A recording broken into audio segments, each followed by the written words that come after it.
Je suis Bruno Védrine, je suis le fondateur de la société Oncosema. Je m'appelle Mathieu Darnageau, je porte un projet de création d'entreprise depuis 3 ans dans l'industrie des secteurs industriels. Je m'appelle Nicolas Maguin et je suis ingénieur docteur en mécanique des fluides. Je m'appelle Laura Carbalido, je suis ingénieure chimiste. Je m'appelle Lucie Ries, je fais de la recherche dans le domaine du traitement de l'eau à l'École normale supérieure à Paris.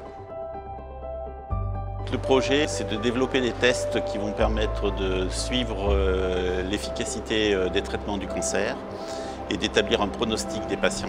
Et à partir d'une prise de sang, on va détecter des cellules cancéreuses qui s'appellent des cellules tumorales circulantes, les CTC. L'industrie des procédés, c'est l'industrie qui transporte tous les fluides.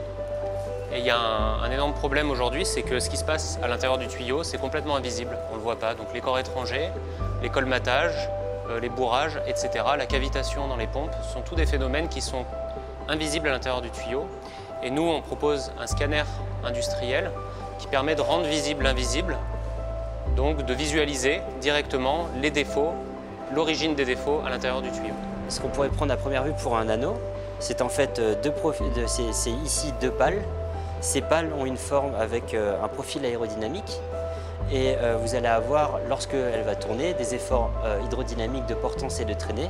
Ces efforts de portance vont générer un couple sur l'axe de rotation. Ça fois une vitesse de rotation, ça nous donne une puissance mécanique. On a donc converti de l'énergie hydraulique en énergie mécanique. Sur le projet Smart Impact, ça vise à développer des capteurs chimiques pour le suivi en temps réel de la dégradation des aliments ou des produits cosmétiques par un changement simple de couleur ou de fluorescence de manière visuelle. Aujourd'hui avec PhD, moi je présente un projet de start-up innovant dans le domaine de la deep tech. Donc mon projet s'appelle Release et le but c'est de venir développer une nouvelle génération d'équipements pour soulager les industriels du traitement de l'eau de certaines de leurs contraintes opératoires.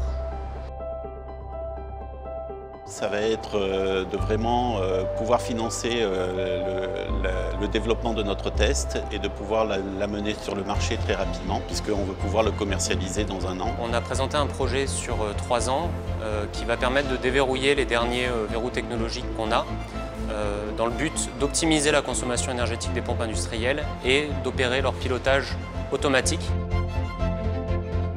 On cherche à se faire connaître, on cherche à montrer que notre produit marche et on cherche à installer notre turbine sur les sites pilotes. C'est surtout rentrer dans le réseau, comprendre le monde de l'entrepreneuriat, rencontrer des gens qui n'en sont pas forcément au même niveau de maturité que moi au niveau de la création d'une start-up. Avec PhD, ça va m'accompagner dans cette transition entre le passage du métier de chercheuse à celui de chef d'entreprise. Dès la fin de ma thèse, j'ai ressenti le besoin de concrétiser les innovations que j'ai développées. À l'heure actuelle, on n'a pas encore créé la start-up. Ça va arriver en début 2024. C'est un fort attrait pour le monde de l'entrepreneuriat du fait de mon projet qui est assez innovant et avec un impact sociétal fort. Et concrétiser, non pas à travers des publications scientifiques qui iront sur un secteur et qui seront valorisées.